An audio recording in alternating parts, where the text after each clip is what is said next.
Bem, boa tarde a todos. Eu quero iniciar agradecendo ao comitê organizador, em especial ao Justinei pelo convite, tá? Parabenizar a todos os envolvidos na organização do evento, tá? Então, esse trabalho que eu quero apresentar hoje para vocês é um trabalho que é em parceria com o professor Djalma Libra. O professor Djalma Libra foi o professor com quem eu trabalhei no meu doutorado de sanduíche na Espanha, e com o professor Márcio Gouveia, que é o professor com o qual eu trabalho aqui no IBILSE, né? E é um trabalho que está para sair, ele está aceito já no Proceedings da Royal Society of Edinburgh. Bem, como está no próprio título da palestra, e nesse título do trabalho, nós falamos de retrato de fase, de sistema diferencial, polinomial, quadrático de Liénard. Ufa, o título é quase um livro, né? E então eu começo descrevendo, né, o que seria o que é um sistema diferencial polinomial quadrático. Então, o sistema diferencial, aqui também, como o professor José, eu não coloquei planar, né, mas é no plano que a gente está considerando. Claro, se é de Liénard vai ser, mas aqui no primeiro momento, quando eu falo só do quadrático, um quadrático no plano, a gente representa como x ponto igual a p, y ponto igual a q, onde este p e este q aqui são funções polinomiais nas variáveis x e y, tá? E, como é quadrático, então o grau máximo aí é 2. Por outro lado, um sistema diferencial polinomial de Liénard é um sistema, então a cara dos sistemas de Liénard, né, o generalizado seria dado por este sistema, só que no caso polinomial, as funções f e g são polinomiais na variável x. E aí, para o nosso caso, nós vamos olhar para os quadráticos polinomiais de Liénard, que seria, então, os sistemas dado com essa expressão. Notem que aqui, como eu quero quadrático, então aqui eu tenho a minha f, essa aqui seria a f de x, e esse aqui seria não, né? É o meu g de x. Lembrando que são polinomiais, aqui grau 1, aqui grau 2, onde o a, b, c e d aí são números reais, são parâmetros reais, tá? Só para comentar, os polinômios quadráticos em si, eles têm sido, assim, intensamente estudados nos últimos 40 anos. Aí tem as diversas classes, os homogêneos, os polinômios, os hamiltonianos, são várias as classes que são consideradas. Se vocês olharem, tem uma publicação de Rehm, de 2007, onde, neste livro, ele tem uma bibliografia exaustiva de polinômios quadráticos que são estudados, ok? E, em particular, o sistema de Liénard também tem recebido muita atenção pelos pesquisadores para estudar os seus ciclos limites, para estudar as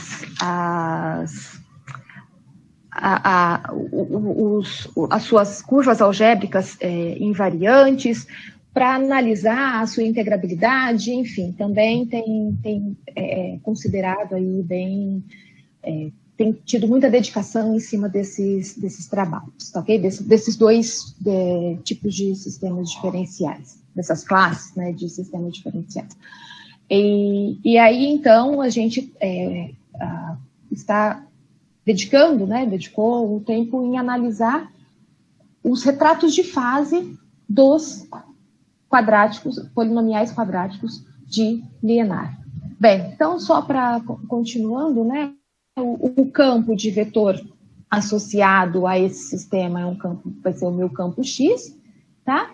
E aí, aqui, então, o A, B, C, D e E, aí são os parâmetros. E a gente tem algumas restrições nesses parâmetros, por exemplo, para eu garantir que ele é quadrático, o A, porque aqui AX vezes Y, eu tenho o termo quadrático, então o A e o C não podem anular simultaneamente. Para eu garantir que ele é do tipo linear, o A e o B também não podem anular simultaneamente. E nós queremos que o campo, que o sistema tenha apenas pontos singulares isolados, e aí a gente vai considerar que os C, D e E não se anulam simultaneamente, que aí as condições que eu coloco aqui, então, A quadrado mais C quadrado tem que ser diferente de zero, para garantir que é quadrático, A quadrado mais B quadrado tem que ser diferente de zero para eu garantir que é um sistema do tipo linear, tá? E C quadrado mais B quadrado mais B quadrado também tem que ser diferente de zero para eu não ter pontos circulares não isolados, né? Senão eu vou ter uma linha aí de pontos singulares. Tá, então para continuar, para a gente poder trabalhar, eu vou só... e aí, né, antes de falar como que vai ser o roteiro da palestra, o nosso objetivo vai ser classificar os diferentes retratos de fase. Então, se a gente tem um sistema, a gente tem, para esse sistema diferencial, nós temos um retrato de fase, os retratos de fase, e aí nós queremos classificar todos, topologicamente, né, todos os diferentes retratos de fase no disco de Poincaré. Por quê? Eu quero uma classificação global. E aí, quando eu falo global, eu tenho que olhar quando eu estou quando eu estou indo para o infinito, quando eu estou perto do infinito, tá? Então, por isso que a gente não é somente local já é algo que está bem tratado, né? E aí, o ser topologicamente equivalente, o que quer dizer, né? Quando eu pego dois sistemas diferenciais com os retratos de fase no disco de Poincaré, com seus respectivos retratos de fase no disco de Poincaré, já eu vou falar um pouquinho com mais detalhe o que é esse disco, tá? Então, a gente fala que dois retratos de fase no disco, eles são topologicamente equivalentes quando eu consigo um homeomorfismo que leva a órbita de um em órbita do outro. Então, na verdade, ponto singular vai em ponto singular, órbita periódica vai em órbita periódica, e assim por diante, ok? Preservando a orientação, só que na equivalência topológica, não necessariamente eu preservo, por exemplo, o período se eu tiver uma órbita periódica, tá? Eu não preciso dessa condição, somente preservar a orientação, ok? Então, eu vou iniciar, eu falar algumas definições e alguns resultados clássicos aí que é fortemente utilizado, né, quando a gente está trabalhando com retrato de fase de campos de vetores, de sistemas, né, diferenciais. Como a gente vai trabalhar, vai querer olhar para o retrato de fase global do campo de vetor, então a gente vai... para poder olhar o que está acontecendo no infinito, eu vou ter que compactificar. E aí a gente vai utilizar a compactificação de Poincaré, então eu vou dar uma breve ideia de como é feita essa compactificação, ok? E apresentar o resultado, porque a gente consegue analisar local, né, os estudos locais, mas como que eu consigo juntar o que é local para ter o global. E aí, o teorema de Marcos, Neumann e Peixoto, que garante para a gente que, para determinar o retrato de fase de um campo no plano, que é o nosso caso, né, basta a gente determinar as separatrizes, tá ok? E algumas órbitas especiais. Então, porque a gente sabe, se eu estou no plano, eu vou ter uma infinidade de órbitas que eu possa desenhar, né, que eu posso considerar. E aí, não tem como eu fazer tudo, né? Então, esse teorema garante que eu não preciso de fazer todas, para ter todos os possíveis campos topologicamente equivalentes, tá? E a gente faz o estudo dos pontos singulares finito e infinito, né?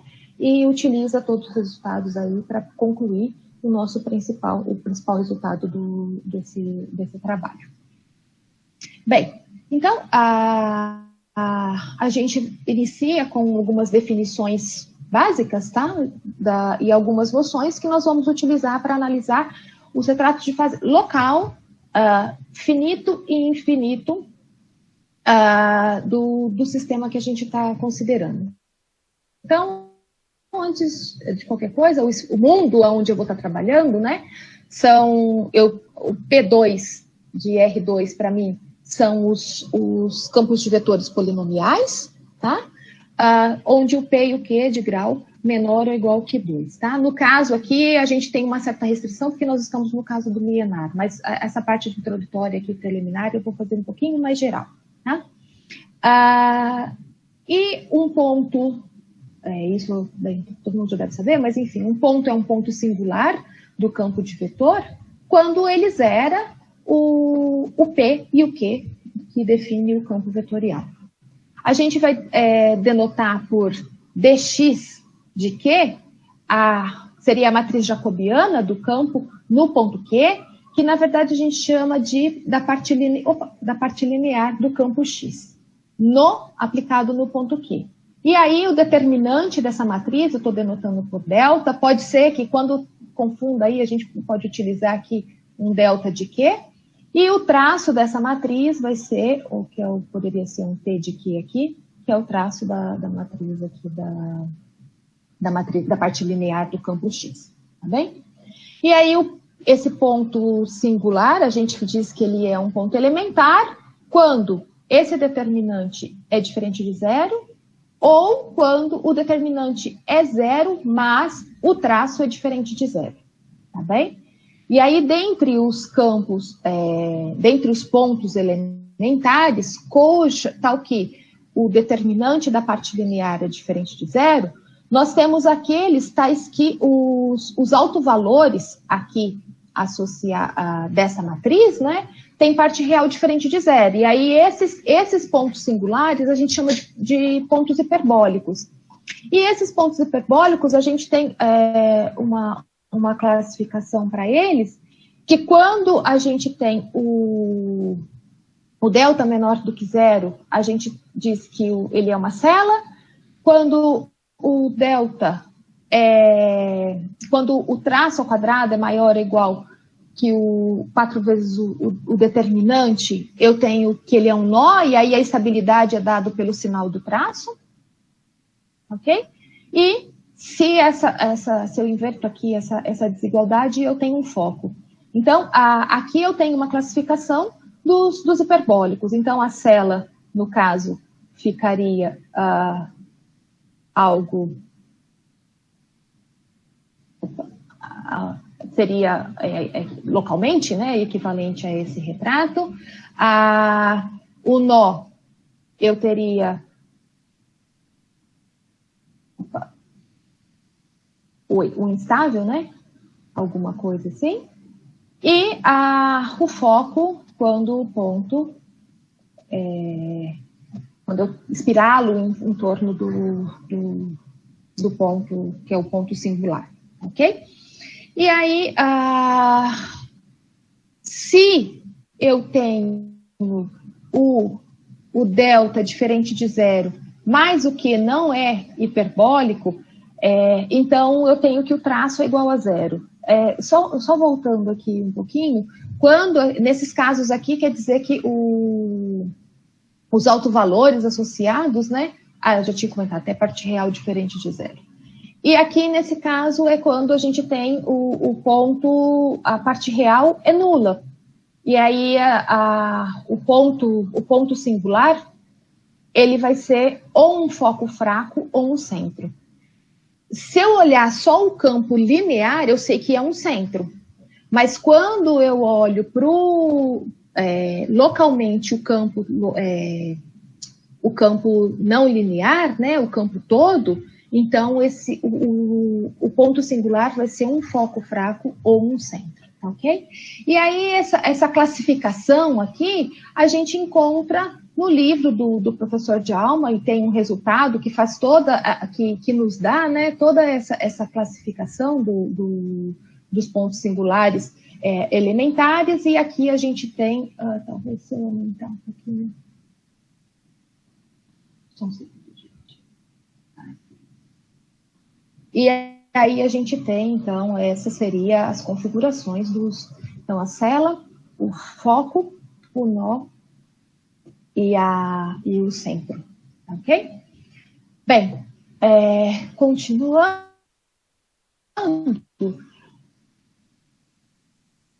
tem aqueles casos, tem o caso quando o delta, né, é zero, e o traço, o determinante da matriz é zero, e o traço é diferente de zero, e aí o ponto é semi-hiperbólico. E aí também tem um resultado no livro, né, nessa mesma publicação, que me dá o comportamento topológico local das singularidades, e aqui as possibilidades são cela, nó ou o cela-nó. Tá? Quando tanto o determinante quanto o traço é zero, mas a matriz não é identicamente nula, então seria algo assim, a matriz equivalente a gente fala que seria uma matriz nilpotente, né? Então a gente diz que o ponto singular é nilpotente. E aí também, novamente, vou mostrar rapidamente aqui para vocês como que são, qual é o comportamento local que a gente tem aqui.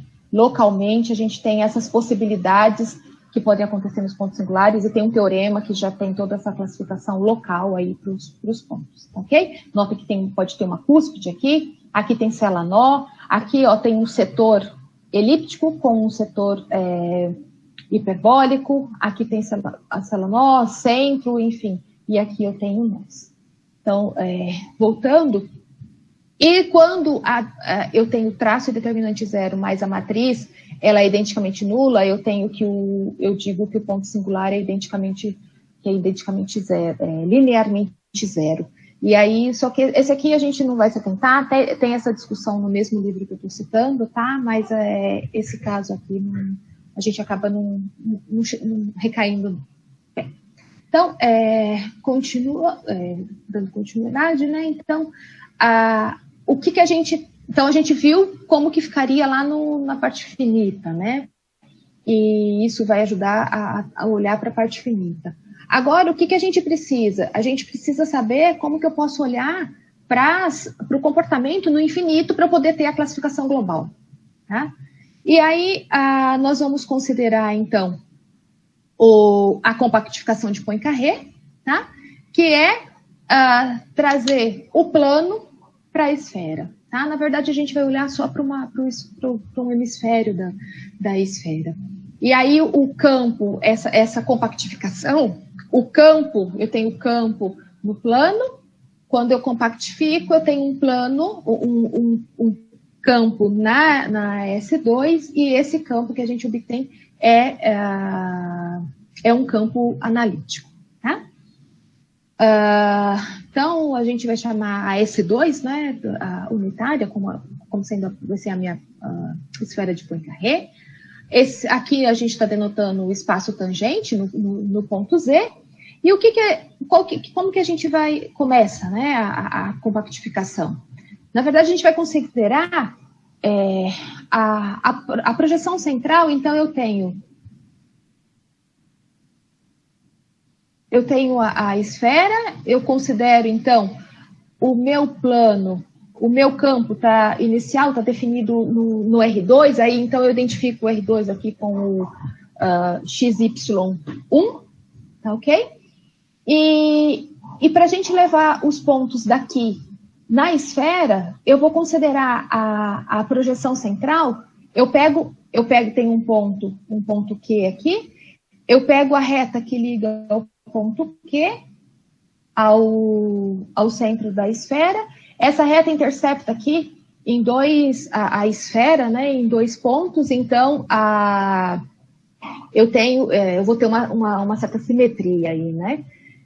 Enfim. E uma vez que eu considero, né, essa projeção, eu consigo definir o meu campo na S2. Só que, o que acontece? Eu não consigo definir ela utilizando, eu não consigo estender para o equador. Na verdade, o equador, o infinito do R2, ele acaba sendo identificado com o equador, com a S1. E aí, para eu poder estender, considerar esse campo, o x', né, a extensão dele para S1, pode acontecer de eu perder, de não ter um campo limitado, né? Então, por isso que a gente, na verdade, considera um novo campo, que é o campo Y3, seria a terceira coordenada, tá? Ali eu estou considerando as coordenadas Y1, Y2, Y3, então eu multiplico o campo por Y3, ok? Aqui, no caso, eu estou multiplicando por Y3, mas na verdade seria, se o campo original fosse de grau D, porque o nosso campo é de grau 2, se ele fosse de grau D, esse Y3 estaria com a potência D-1, ok? E aí, esse novo campo aqui, né, que a gente tem agora na S2, é chamada compactificação de Poincaré de X, e a gente acaba denotando por P de X, tá? Então, a gente tem, na S2, exceto o equador, eu tenho duas cópias simétricas, né, do campo, e a gente tem que o comportamento do campo próximo da S1 vai me dar informação do comportamento do campo lá próximo do campo original, né, do X, próximo do infinito. E aí, como a gente tem essa simetria, quando eu faço a compactificação e levo para toda a S2, como eu tenho essa simetria, eu não preciso de trabalhar com as duas. Então, por isso que a gente vai trabalhar somente no hemisfério norte, tá? Então, a gente vai considerar somente o hemisfério norte com o equador. E aí, o que vai ser... Lembra que eu falei do disco de Poincaré, né? O disco de Poincaré, para mim, nada mais é do que... Eu compactifiquei, né? Estou em cima da esfera. Vai ser a projeção ortogonal sobre o círculo, né, de raio 1, que seria e centro na origem. Ok? Então, a projeção do hemisfério norte no plano Y3 igual a 0. Ok? E aí, a gente pode, né, estudar o comportamento do campo próximo de uma singularidade, do campo original próximo de uma singularidade, usando o quê? A correspondente singularidade no campo compactificado. Tá. Só que o que pode acontecer? Pode acontecer que eu tenha singularidades lá no infinito, né? Lá na S1, que vai ser a singularidade do infinito. Então, a gente vai dizer que as singularidades que estão na S2, na verdade, que estão no hemisfério norte, menos o S1, eu vou chamar de ponto singular finito, e aqueles que estão, aqueles pontos singulares que estão na S1, eu vou chamar de ponto singular infinito, tá? E aí, o fluxo do campo compactificado, ele é invariante, tá? Na S1, quando a gente considera essa compactificação. Tá, mas como que fica, né, o campo? E aí, como que eu vou estudar o comportamento do campo, dos pontos singulares que estão em cima da S1? Então, a ideia aí, para a gente olhar os pontos singulares em cima da S1, eu vou considerar as cartas nos UKs e VKs, né? E onde os UKs seriam as calotas com os YKs positivos, e os VKs seriam as calotas da S2 com o YK negativo, ok? Então, quando Y3 é positivo, então a calota ao hemisfério norte, o hemisfério norte, o hemisfério sul, o U1, né, seria a parte da frente e o V1 a parte de trás, e o 2, a calota da direita, e a V2, a calota da esquerda. E a gente considera a carta dada por essa Φ, e aí a gente que leva quem? Que sai da calota e chega no R2, ok? Tá. E aí, claro, utilizando essa carta, eu considero, por essa carta, o campo agora aqui, novamente no R2, e, na verdade,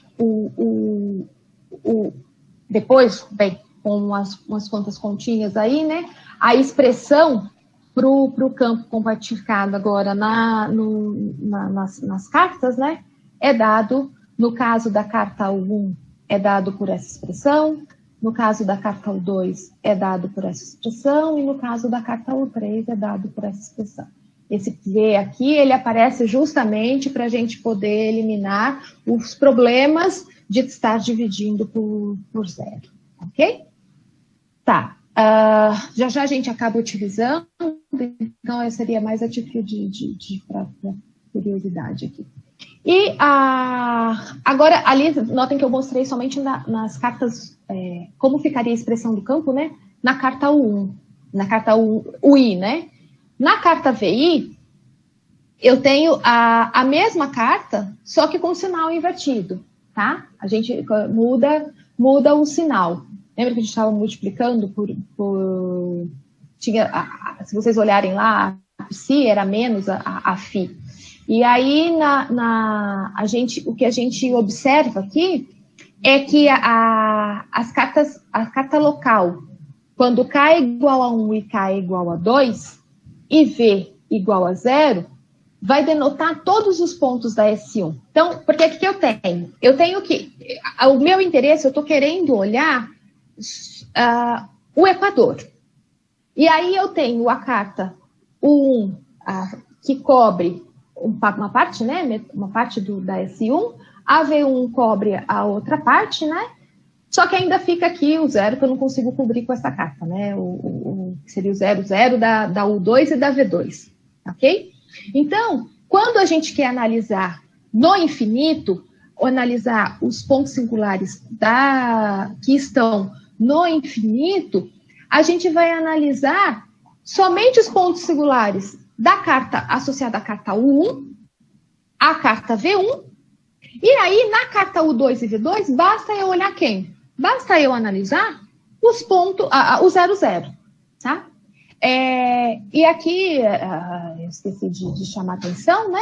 Mas os pontos que estão na S1, eu estou com coordenadas UV aqui nas cartas, eles acontecem quando?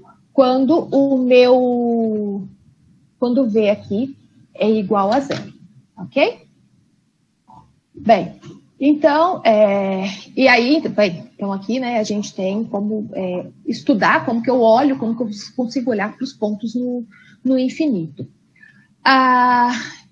Então, a gente consegue, até então, estudar o comportamento das cartas, o comportamento local, né, dos pontos singulares finitos, dos pontos singulares infinitos, e aí a gente utiliza o teorema de Marcos, Neumann e Peixoto para que nos ajuda, né, que reduz o nosso trabalho em determinar o retrato de fase dos campos de vetores planares, a que ele reduz a encontrar as separatrizes, determinar quem são as separatrizes, e uma quantidade finita de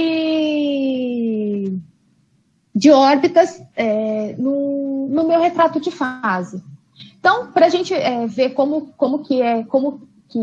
no que nos ajuda, né, esse teorema, então nós vamos considerar quando eu tenho dois campos de vetores de classe C1, notem aqui até então ali a gente está considerando quadrático, aqui eu vou falar um caso um pouquinho mais geral, mas claro que vai valer para o nosso caso, né? Então, nossos campos aqui são de classe C1, definidos no aberto, nós vamos denotar por o φ, o fluxo do campo X, e Vφ, o fluxo do campo Y, tá? E esses dois fluxos, eles são topologicamente equivalentes se eu consigo um homeomorfismo que leva as órbitas de x em órbitas de y, preservando a orientação. E aí, quando os fluxos são topologicamente equivalentes, a gente diz, então, que os retratos de fase são topologicamente equivalentes. Então, eu quero classificar os diferentes, os retratos de fases que são topologicamente equivalentes, todos os possíveis retratos de fase. E aí a gente, então, para poder, né, utilizar esse antes de anunciar o teorema, então nós vamos considerar aqui o fluxo, como vamos considerar o fluxo? Não, né? A gente tem que um fluxo é dito paralelo, essa definição já a gente acaba utilizando, a gente diz que ele é paralelo quando ele é topologicamente equivalente a um fluxo psi de um campo, tal que esse campo, ou ele é dado por essa expressão, que seria o campo faixas, o campo linhas, né, que seriam um campo que tem esse comportamento, ou o campo também é dito paralelo se ele é topologicamente equivalente ao campo no R2 menos o 00, ao campo, o fluxo de anéis, que seriam o equivalente a um centro, né? Digamos assim. E o campo, que seria o fluxo, que a gente chama de fluxo nodal, que o comportamento dele seria algo assim, ou também espiral, tá? Então, a gente disse que ele é paralelo se ele é em linhas, se ele é... Aí aqui eu fiz o ponto, mas bem, isso daqui são fechadas, tá? Estou usando... ou se ele é o fluxo de anéis, né? Ou o fluxo nodal ou radial, ok? E o que são as separatrizes, né? Eu comentei lá que o teorema garante para a gente que basta a gente encontrar separatrizes, né? E uma quantidade finita de órbitas para poder classificar todos os campos globais. Todos os possíveis retratos de fases globais. Mas o que são as separatrizes, né? A separatriz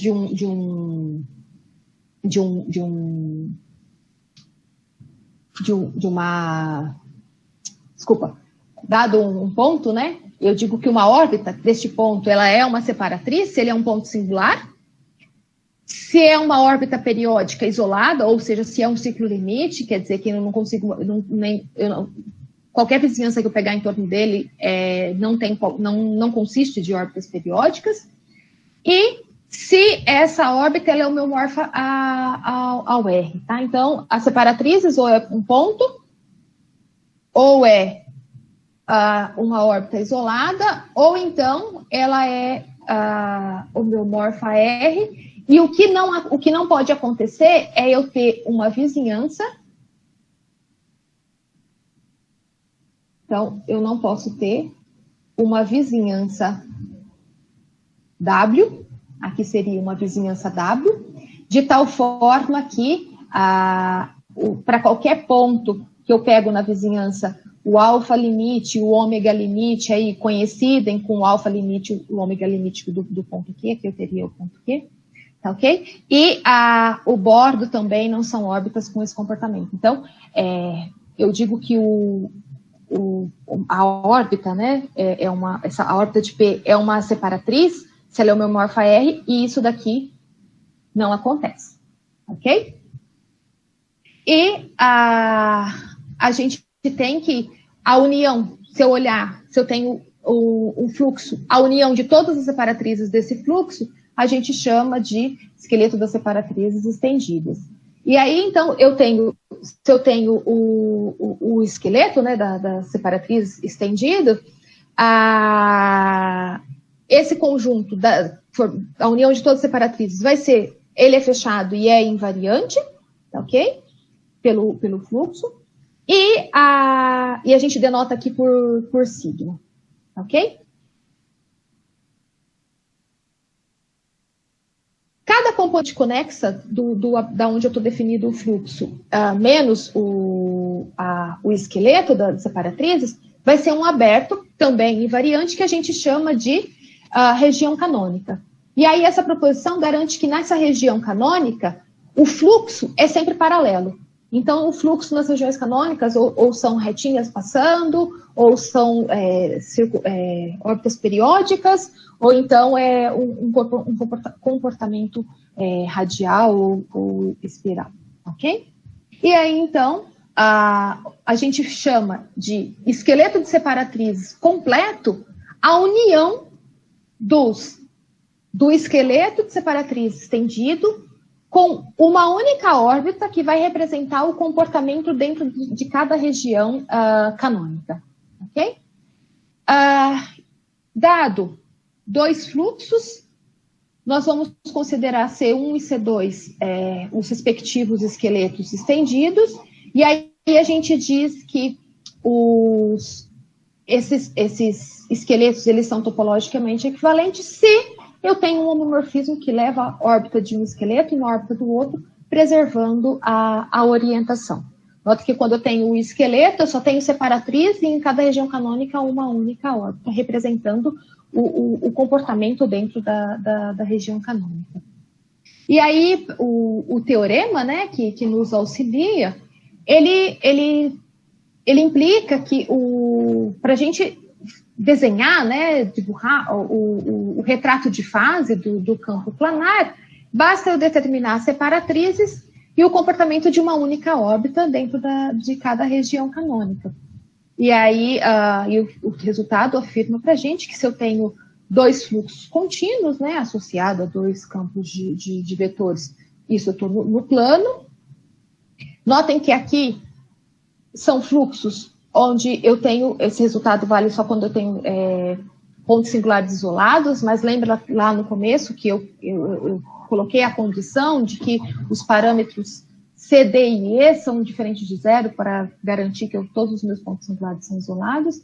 Então, os dois fluxos, eles são topologicamente equivalentes, C e somente C, os seus esqueletos completos são topologicamente equivalentes. Então, para eu conseguir classificar todos os possíveis campos, retratos de fase global, basta eu olhar para os possíveis retratos, para os possíveis esqueletos associado ao meu campo, ok?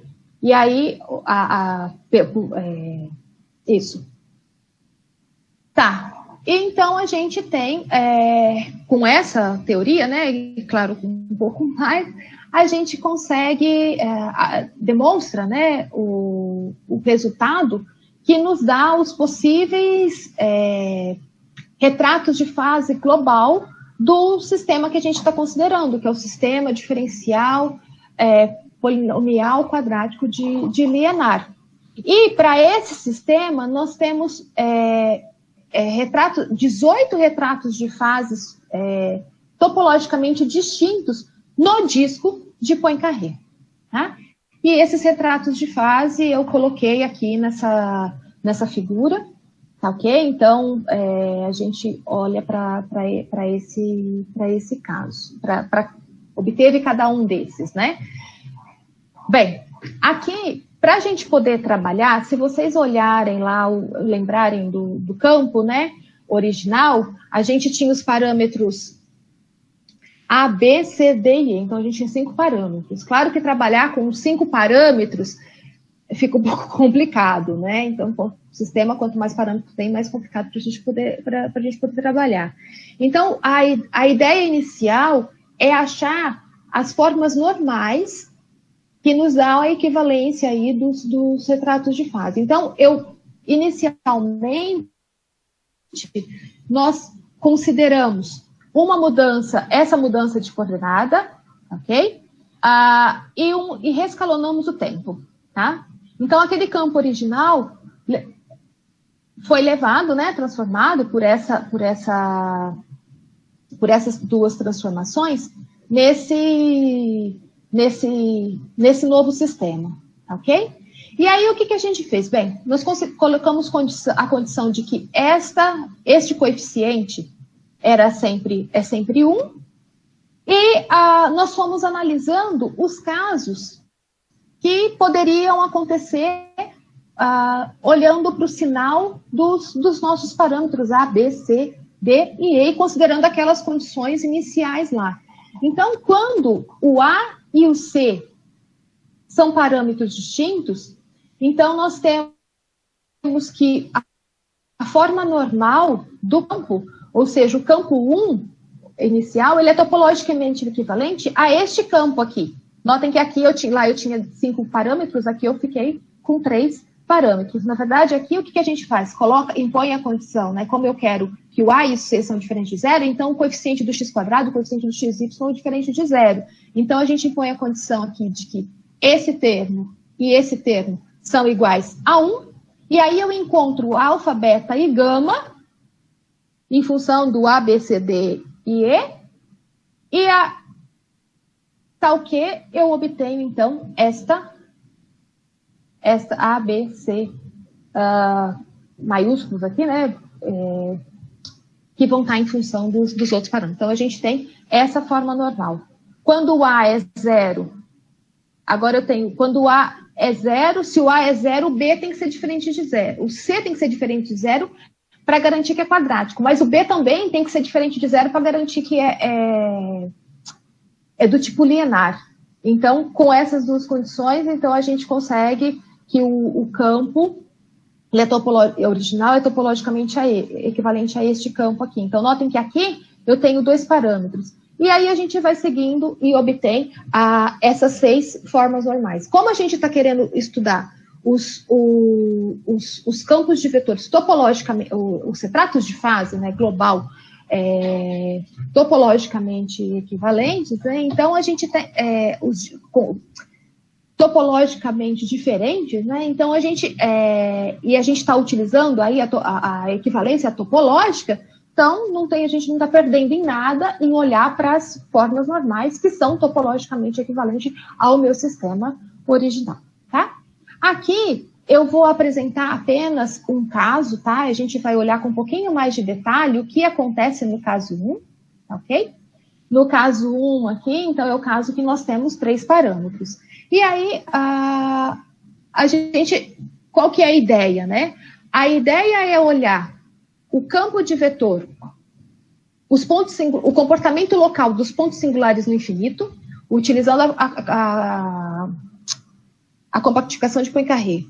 Eu olho os pontos singulares finito, utilizando o que foi apresentado no início e aqueles resultados do livro do professor Djalma, com o professor Dumetier e com o professor Artes. E depois a gente utiliza o teorema de Marcos, de Marcos, Neumann e Peixoto, para garantir que basta eu ver quais são as possíveis separatrizes, as conexões aí das separatrizes, ou seja, achar os alfas e ômega limite das separatrizes, para poder ter todos os possíveis campos, todos os possíveis retratos de fase global para esse caso, que é o caso 1. Bem, então, nós iniciamos olhando para o caso dos pontos singulares no infinito, tá? Primeiramente, a gente olha, procura os pontos singulares na carta U1, tá? Se vocês olharem aqui, para estudar os pontos singulares, a gente acabou não considerando as formas normais. Na verdade, a gente começou o problema estudando, né, os campos, o campo geral, né, com os 5 parâmetros. Então, a parte infinita saiu bem, mas aí, a hora que você vai para a parte finita, a gente achou melhor reduzir para as formas normais para ficar mais simples. Então, vocês podem olhar que vão perceber que, no caso, quando eu estiver estudando os pontos singulares infinito, eu estou olhando para o campo original, mas como eu estou considerando equivalência topológica aí, eu não tenho problema nenhum, não vou perder nada se eu considerar depois a forma normal para o ponto singular finito, tá bem? Então, utilizando aquela expressão que a gente tinha lá da carta do campo, da compactificação de Poincaré do campo na carta 1, a gente tem que o campo é dado por essa expressão, e aí, como a gente quer olhar, como a gente está olhando, a gente quer olhar na S1, e na S1, quer dizer que o V, a coordenada V é igual a 0, eu tô em cima do eixo U do meu sistema, então a gente considera então o V igual a 0. Bem, e aí a gente tem o resultado. Bem, comecei a falar demonstração sem falar do enunciado, mas enfim, o resultado que garante para a gente que se o coeficiente A, o parâmetro A é 0, a carta 1 não tem ponto singular. Se é diferente de 0, então o ponto de equilíbrio, então existe um único ponto de equilíbrio na carta 1 e um único ponto de equilíbrio na carta V1. E esse aqui é o comportamento, são os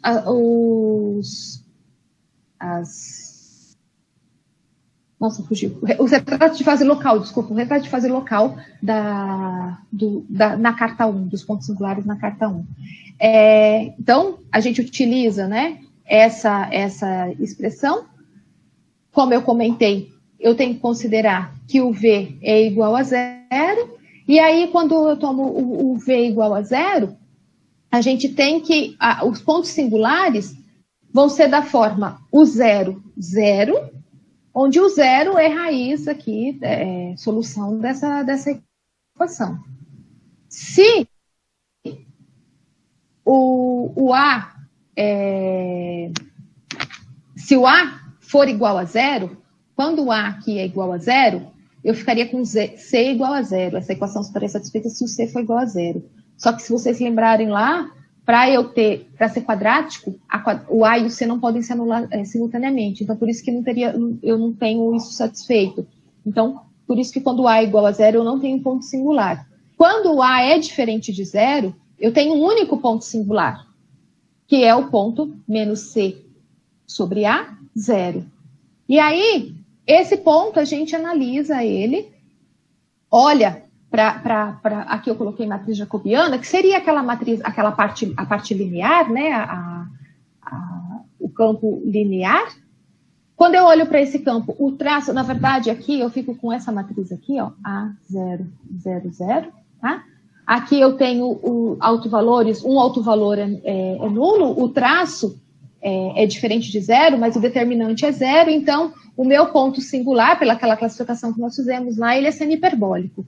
E aí a gente usa um dos resultados que eu comentei, e pego o sistema, coloco na forma normal na verdade, levo o ponto para a origem, coloco lá na forma normal desse teorema aqui, e a gente chega que esse ponto singular, ele é do tipo Celanov, ok?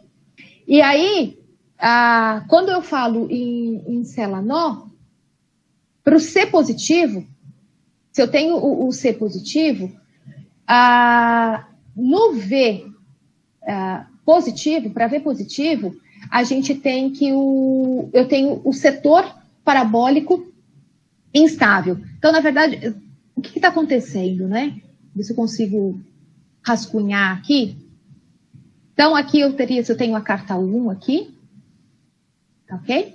Aqui eu tenho a carta U, aqui eu tenho V, e aqui eu tenho U, tá ok? Quando V é igual a 0, eu estaria aqui em cima da S1. Quando o V é positivo, eu tenho o setor parabólico instável, então as órbitas aqui vão estar saindo, tá ok? E aí, claro, para V negativo, eu tenho os dois setores hiperbólicos, que é os setores hiperbólicos da Celanov, ok? E aqui a gente lembra, né, que aqui eu tenho que o V é igual a 0, ele é invariante. Agora, quando C é negativo, o que acontece? Eu tenho uma mudança aqui nos setores. Então, esse caso aqui é quando C é positivo, aqui seria o ponto, né? Seria esse ponto aqui. Então, aqui eu tenho o setor parabólico. E aqui, para esse caso, eu tenho, que é quando C é negativo, nota que o ponto singular mudou, né? E aqui, então, ficam os dois setores hiperbólicos. Aqui eu tenho representado o que acontece aqui no V positivo, porque isso daqui vai para S2 e depois eu projeto no D2. Isso a gente analisou a carta U1. Na carta V1, o que a gente viu? A gente sabe que a esfera, eu tenho uma simetria com relação ao centro. Então, o que acontece aqui? Isso daqui, esse comportamento aqui é levado lá atrás, quando eu estou com a carta V1, e aí esse nó aqui, ele vai para V negativo quando eu estou na carta V1. E esses dois setores hiperbólicos aqui, ele vai para V positivo quando eu estou na carta V1. Só que nesse caso aqui, além disso, o que acontece? Eu tenho uma inversão. Lembra que eu estava multiplicando por menos 1 lá? E aí eu tenho, então, uma inversão do sentido das órbitas quando eu olho lá na outra carta. Ok? Bem, e aí que surgem esses dois comportamentos aqui. Agora, quando C é igual a zero, a gente tem também um ponto semi-hiperbólico, e esse ponto, na verdade, ele é uma cela se o AD aqui, na verdade, é uma cela se o AD é negativo. Na verdade, agora, quando C é igual a zero, o meu ponto singular na carta U1 é o 0, 0, né? Então, aqui eu tenho ou uma cela, ou ele é um nó instável, ou então, dependendo das condições aqui, né, de C, eu tenho uma cela nó, ok? Desculpa, a cela nó acontece aqui, pessoal. Aqui, no 0, 0, eu fico com o foco instável, e na carta V1 eu tenho os dois setores hiperbólicos. Bem, uma vez que a gente terminou os pontos singulares na carta U1, basta a gente olhar para a origem na carta U2 e na carta V2. E aí, na carta U2 e na carta V2, se vocês olharem aqui, claramente o 0 é um ponto singular, né? O 0, 0 é um ponto singular.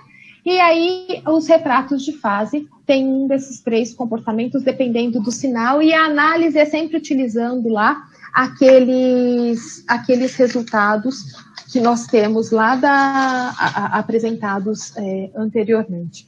Na verdade, o que acontece aqui, nós temos aqui que o ponto singular, ele é nilpotente. Essa aqui ficaria a parte linear. Como ele é nilpotente, então, o que pode acontecer, notem que aqui, para esse caso, eu tenho um ponto singular com um setor elíptico e o setor hiperbólico, e aqui os pontos singulares são nós, onde esse daqui é um nó estável e aqui um nó instável, dependendo do valor do parâmetro aí, ok? Bem, uma vez que a gente analisou os pontos infinitos, né? Vamos olhar para os pontos finitos, ok?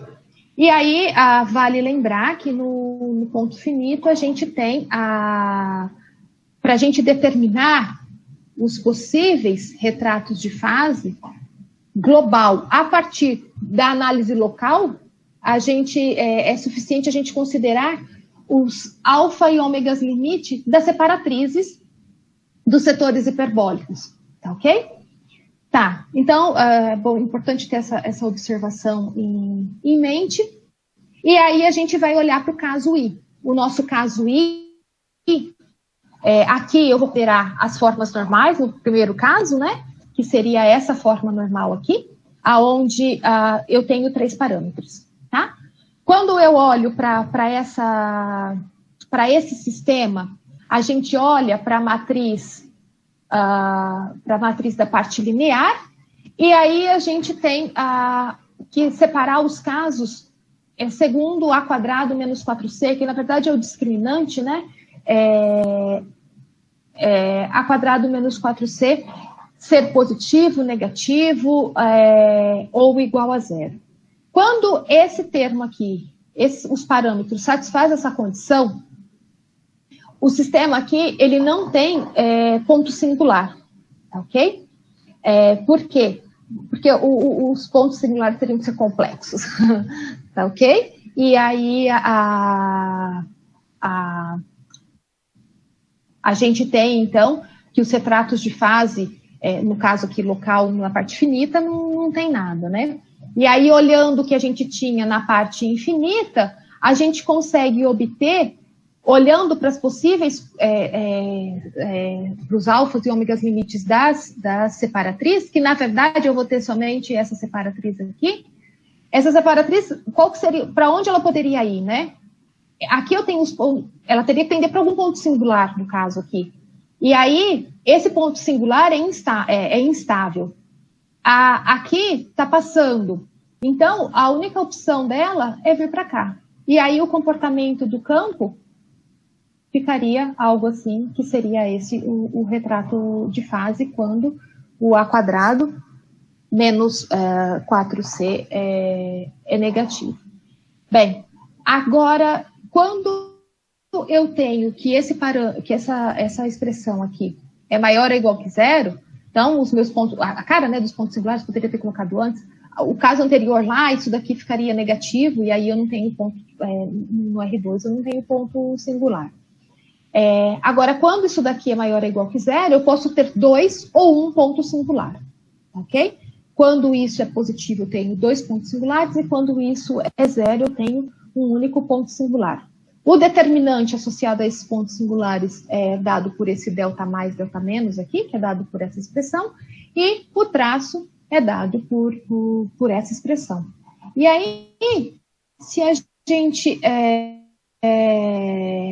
considerar, então, o caso em que o A quadrado menos 4C é zero, nesse caso, então, o determinante é zero, né? E aí a gente tem um único ponto singular, e esse ponto singular, dependendo se o traço é zero ou não, nós temos o ponto, ou ele é nilpotente, novamente eu vou usar aqueles resultados anteriores lá, que eu comentei, né, do professor. Então, eu tenho aqui, quando o traço é zero, então eu tenho que a matriz é diferente, é não nula, com traço e o determinante zero. Então, o ponto é nilpotente. E aqui ele vai ser semihiperbólico quando o traço é diferente de zero. Para o caso semihiperbólico, o ponto é uma célula nó. Para o caso em que ele é nilpotente, o ponto é uma cúspide. E aí, dependendo se o traço é positivo ou é negativo, eu tenho, com um traço positivo, a célula nó, aqui a parte nó é instável. Para o traço negativo, a parte do nó é estável. E aqui, quando o traço é igual a zero, eu tenho uma cúspide, ok? Então, aqui, esse daqui seria o comportamento local. E então, quando a gente olha para o global, qual que é a ideia? Considerar esses 3 comportamentos e ver as separatrizes, pessoal, são identificadas aqui com as curvinhas mais fortes, tá? E aí a gente vê para onde elas podem ir, ok? E esses daqui seriam as 5 configurações distintas dos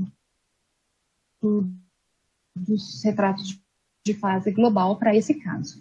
Agora, quando o A quadrado menos 4C é positivo, então eu tenho 2 pontos singulares. Um vai ser sempre célula, porque seria o P+, porque quando quando eu estou no ponto P+, o delta é sempre negativo, e quando o determinante da parte linear é negativo, então ele é sempre célula.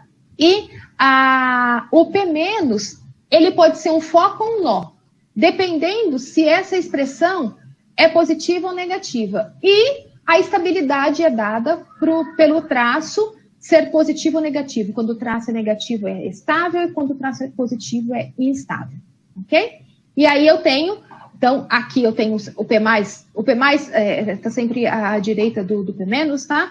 E aqui o P+ é sempre célula, e aqui pode ser um foco ou um nó estável ou instável, dependendo do sinal do traço. E agora, eu tenho o caso, né? Então, aqui o traço, eu estou tomando o traço positivo ou negativo, só que o traço pode ser igual a zero. E aí, quando o traço é igual a zero, o que que acontece? O meu campo, ele tem o meu P, o P menos, os autovalores dele é imaginário puro. Só que quando o ponto singular tem os autovalores associados sendo imaginário puro, ele para o campo total, ele é um foco fraco. Que aí, dependendo do campo, ele pode ser um centro ou não. Ou, se ele não for um centro, ele vai ser um foco. Então, para a gente verificar se esse ponto, se o P- é um centro ou um foco, a gente precisa recorrer à parte às constantes de Lyapunov. E aí, para a gente recorrer às constantes de Lyapunov, o que eu preciso considerar? Eu preciso considerar a aplicação de primeiro retorno de Poincaré. E aí, isso é algo que é um tanto complicado e gera, para casos, esse caso até que foi razoável, mas dependendo do campo, determinar se o campo é um centro, quando ele é foco fraco, se ele é centro ou se ele é foco, é um problema em aberto, né? E tem alguns algoritmos que auxiliam para alguns casos, que ajudam em alguns casos. E aí, o meu tempo está meio curto, achei que eu fosse mais rápido, mas enfim, não vou entrar em detalhes, mas o que a gente olha? Olho para a expressão de Lyapunov, desculpa, para a aplicação de primeiro retorno de Poincaré, e o primeiro coeficiente não nulo, eu tenho um coeficiente não nulo, e para ser centro, todos os coeficientes têm que ser zero. Quando eu olho para a aplicação de Poincaré, para eu ter um centro, para todas as órbitas serem periódicas, né, a aplicação tem que ter todos os coeficientes iguais a zero. E aí, porque a aplicação ficaria alguma coisa assim, né? Π de R0 é igual a R de 2π R0, onde isso daqui é a solução de dr dθ do campo, quando eu considero o campo em coordenadas polares, tá ok? Então, passo o campo a coordenadas polares, olho para o campo dr dθ, que ficaria R' sobre o θ' aqui, depois de passar pelas coordenadas polares, expando isso daqui em séries de Taylor. Essa daqui seria uma solução para quando eu olho próximo do zero, tá ok? Uma solução disso daqui próximo do zero, e ela é dada por essa expressão aqui. WK de 2π vezes R0 elevado a K.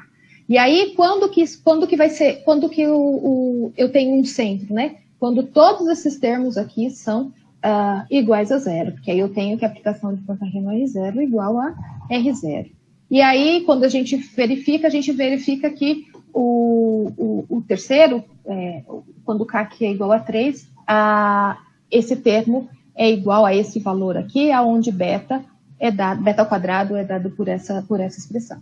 Então, a gente tem que, esse foco fraco não é um centro, tá ok? E aí, por outro lado, a gente tem o resultado de Koppel, que garante para a gente que o sistema que nós estamos considerando, ele tem, no máximo, uma órbita periódica. E aí, quando a gente começou a olhar para esses retratos de fases, a gente sentiu que soava aí uma bifurcação, acontecendo uma bifurcação e que poderia aparecer um ciclo limite aí, né? Porque sim, poderia aparecer um ciclo limite. E aí, quando a gente olha para o resultado para esse teorema aqui, que é um resultado de Kuznetsov, que nos dá a forma normal de uma bifurcação de Hopf.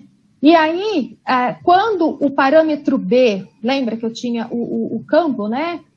Aparecia X, não lembro, enfim. Aparecia lá o A maiúsculo, B maiúsculo e C maiúsculo. Naquele caso lá, quando o parâmetro B assume esse valor aqui, nós temos uma bifurcação de Hopf. E surge, né, do P-, que eu tinha lá um foco fraco, ele surge dali bifurca um ciclo limite. Tudo isso a gente consegue a partir desse teorema, todas as informações a partir desse teorema, ok? E esse ciclo limite, ele morre numa órbita homoclínica da célula P+. Então, o que está acontecendo aqui é quando acontece a bifurcação. Eu vou aumentar um pouquinho só para...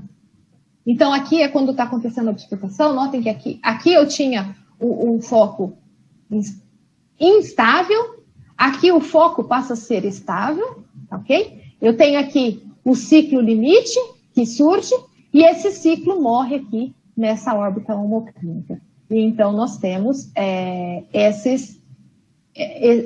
para o traço, né, para a condição de A² menos 4C igual a 0, acontece esse comportamento aqui.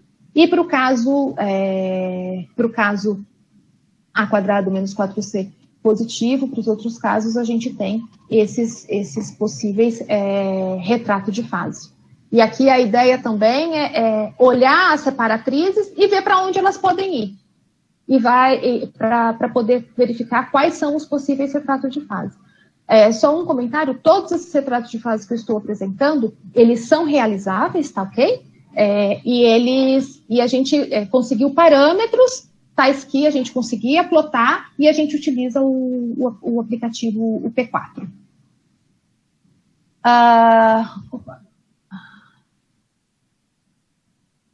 E então, a gente utilizando, né, agora, aqui a gente olhou somente para o caso 1. Para os outros casos, a ideia é a mesma, tá?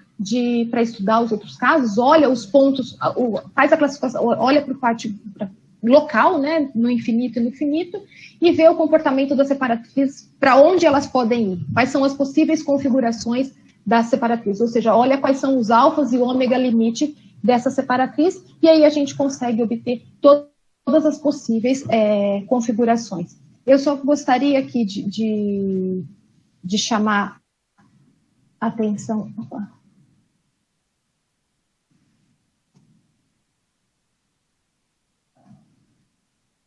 Só gostaria aqui de chamar a atenção, né, dos retratos de fase. Nota que nesse caso aqui, que é referente ao caso 5, aqui aparece um centro. E aí, como que aí foi um centro? Para o caso 5, o sistema é reversível. E aí, se o sistema é reversível, aqui não tem como ser foco, ok? Essa parte aqui, esse ponto aqui é a origem, tá? Ele é reversível com a reversibilidade XYT no menos XY menos T, tá? E só para finalizar, já estou finalizando. Essas são as bibliografias que eu citei, né? O trabalho de Coppel, que garante que eu tenho no máximo um ciclo limite, e nesse caso eu tenho um ciclo limite, né? Que ocorre lá no caso 1. O livro do professor Dumortier, Libre e Artes, que fala, é um livro muito completo sobre a teoria qualitativa dos sistemas diferenciais planares. E o livro do Kuznetsov, que ele fala que fala da teoria de bifurcação, e os trabalhos de Marcus Newman, tem o de Peixoto aí também, que junta e dá o teorema que a gente utilizou, ok? Bom, pessoal, é isso que eu tenho para falar para vocês. Obrigada pela atenção. Obrigada, Lucy. Então, vamos abrir agora para as perguntas. Alguém gostaria de fazer alguma pergunta? No chat ainda não tem nada. Enquanto o pessoal se anima, eu quero fazer uma pergunta. Que, aliás, alguém levantou a mão, viu, Patrícia? Para mim não aparece. Pode abrir o microfone e falar? O Josinei também levantou a mão. Pode falar, Josilene, depois eu pergunto. Tá, ok. Obrigado. Esperando aí se alguém levantou a mão antes, né? Mas tudo bem. Eu achei muito legal esse trabalho e fiquei curioso com alguns resultados, Lucy, que você apresentou aí, e fiquei interessado, na verdade, né? Uma primeira coisa, este resultado que você apresentou no meio da palestra aí, sobre os fluxos de campo serem conjugados, sem somente em si, são conjugados no esqueleto. Aonde eu posso encontrar essa referência para esse resultado? Nos trabalhos, naqueles trabalhos que eu passei para você, o Neumann, o Marcos e Peixoto. Depois eu posso compartilhar com você o trabalho que já está publicado online, que aí lá tem todas essas referências, viu, o Josinei? Ok? Ok. Me interessei por esse resultado aí, tá? E então quer dizer que esse resultado do Neumann, a última referência que está aí no slide, né? Ele classifica os fluxos em superfície, dimensão 2.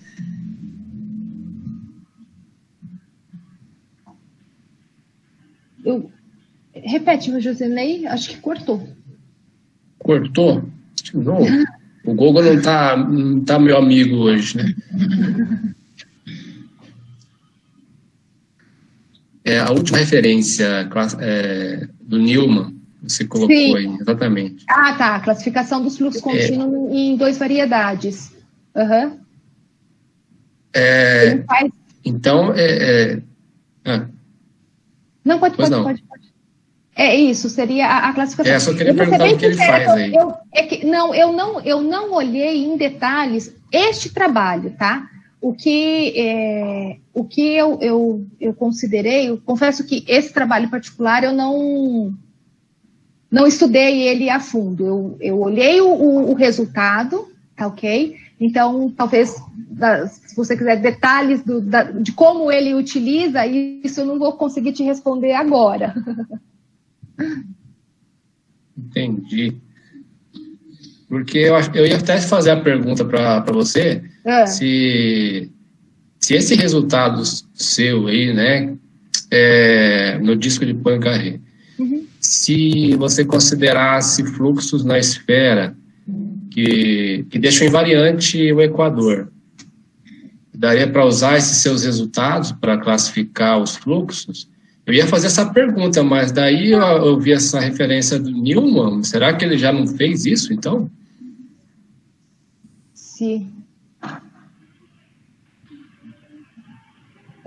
Eu não sei como que ele fez ali, mas se você tem se você tem um campo que deixa É porque, na verdade, a questão é... O que eu tô interessada é no R2, né? Não é na esfera, né? Então... Por isso que... Isso. Assim, o que eu estou interessada... Porque, assim, você está falando assim, será que ele não classificou, não classificou os campos que eu classifiquei, né? Na verdade, o que eu estou olhando, eu estou olhando para os campos do R2, né? Que tem esse comportamento.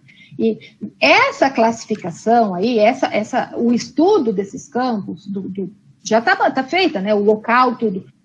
O que a gente não tinha era esses retratos de fase, a junção de tudo, né? De todo o estudo local, como para obter o global. Eu entendi. É por isso mesmo eu estou perguntando essa questão.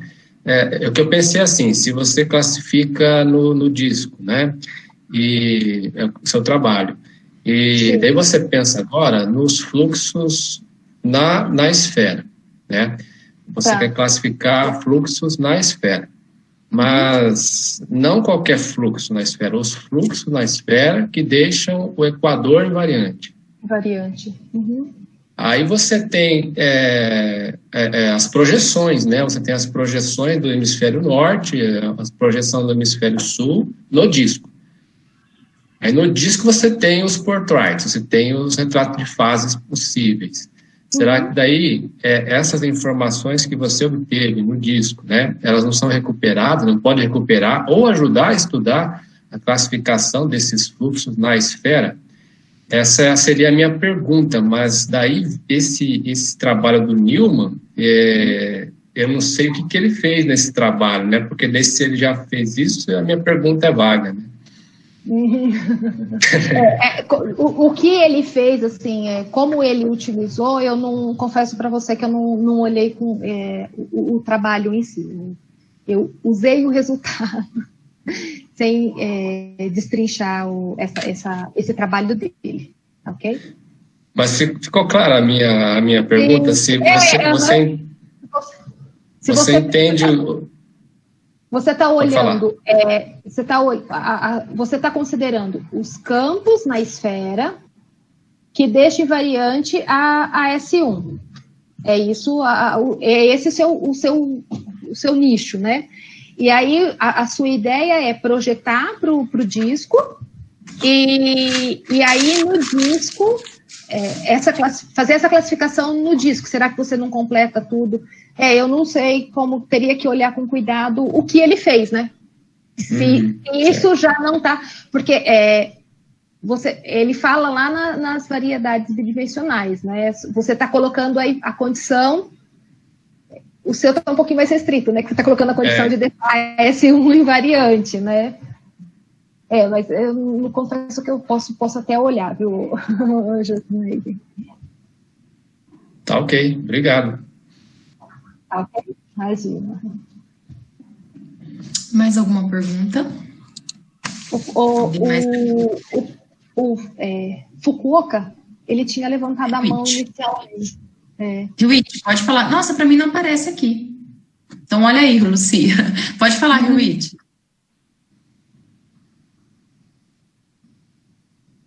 Oi, acho que eu não levantei a mão, não. Ah, não, é que inicialmente apareceu a tua mão. Desculpa. Ah, tá.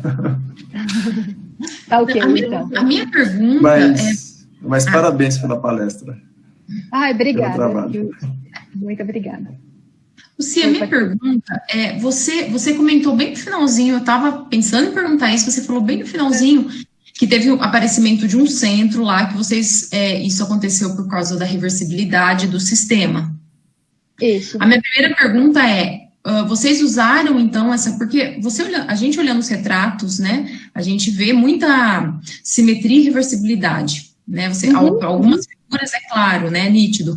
Eu queria saber se vocês usaram essa informação para ter essa classificação que vocês fizeram. Não, porque a gente só tem reversibilidade para o caso 4, para o caso 5. Isso. Somente a gente só tem reversibilidade para o caso 5. Para esse caso. E aí, na verdade, o que acontece? Ele é bem simplesinho, o caso 5, né? Deixa eu abrir aqui rapidamente. E aí, quando você fala que usa o P4, é aquele programa do Carlos, não é? É aquele programa. Esse programa, ele dá informações globais ou só locais? Não, ele te dá o retrato de fase global. Global só que você mesmo. tem que dar valores... você tem que dar o valor dos parâmetros, né? Aqui. Para o campo, né? E aí seria esse campo aqui. Esse é o único que tem reversibilidade, então. Isso, mas vocês não usaram em outros casos? Não, nesse trabalho não tem. Nos outros sistemas não aparece simetria. Somente nesse. Eu acho que daria para introduzir, dependendo da simetria que você considera, né? Por exemplo, esse 5 fala de reversibilidade para acho que era uma involução, né? Leva... XYT menos X, Y menos T, acho que é isso. Tá. Então, é uma involução, né? Então, você está considerando uma reversibilidade aí específica, né? Aí precisaria avaliar cada caso, cada forma normal para saber. Eu estou perguntando isso porque, assim, eu usei o P4 muito quando o Carlos começou a lançar, estava ainda iniciando o programa, e tinha alguns errinhos, por exemplo, quando eu plotava meus campos planares, que tinham reversibilidades, no caso, eu estava trabalhando nesse ponto, nesse contexto, por exemplo, aparecia espirais, e não podia aparecer espiral. Não podia, porque a reversibilidade força o centro, como aconteceu no seu aí. Sim. Aí a gente tinha que analisar que tinha eu não sei se, você sabe me dizer se isso está atualizado, se esse programa está sem esses erros? Olha, assim, a gente não... Tudo que a gente, hora que foi... porque você tem o estudo local, aí você começa... você sabe... quais são as separatrizes hiperbólicas, né? Qual é estável, qual é instável. Então, você começa a olhar, essa tem que ir para... Ela pode ir para cá, se ela for para cá, essa daqui tem que... Sabe? Você começa meio que brincar para ver o que é realizável, o que você pode... E aí, quando a gente tinha um caso, e aí a gente começava a dar valores para os parâmetros, eu não tive esse tipo de problema de dar valor para o parâmetro e obter um retrato de fase que não era condizente com aquilo que estava ali, sabe? Então, pode ser, porque assim... Naquele caso, no centro, aparecia o centro mesmo? Sim, aparecia o centro mesmo. E assim, você vai colocando pontinhos, né? E mandando plotar, e você começa a preencher. E aí, o que acontece, o que eu acredito que deve ter aperfeiçoado muito, porque eles já estão com o P5, né? Que para os PCYs, por partes, né? Então, tem o P4, que é para os contínuos, né? E para os planários contínuos, e já tem o P5, né? Porque aparece o PCYs, que é os por partes, não? Então eu acredito que pode ser que esse tipo de erro tenha sido corrigido. Eu não tive esse tipo de erro, esse tipo de problema. A gente tinha que avaliar, que não era o esperado, e a gente tinha que... Tá. Mas estava bem no início, então por isso que eu estou perguntando.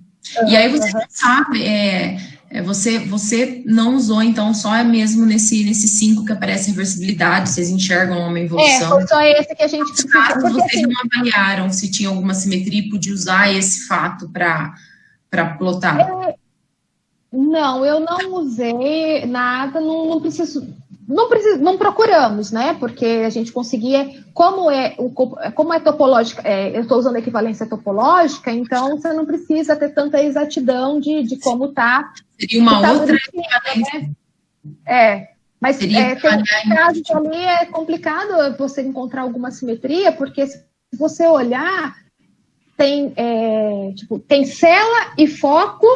Aí tem setor hiperbólico no V2, um elíptico no 2, um hiperbólico aqui, parabólicos nas cartas U1 e V1. Então, você perde um pouco o controle. Isso, então eu acho que é bem complicado encontrar alguma simetria aí. Eu não consigo enxergar que tenha simetria, que possa existir alguma simetria para esses, a menos do caso 5.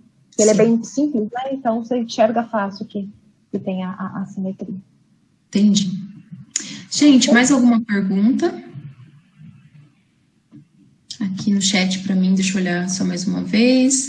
A Elizabeth teve que sair, mas ela gostou da palestra. Então tá, gente. Então eu vou pedir para que todos ativem a câmera e, se quiserem, e o microfone, para a gente agradecer a Lucy. Então, obrigada, Lucy, mais uma vez, até a próxima. Obrigada, gente.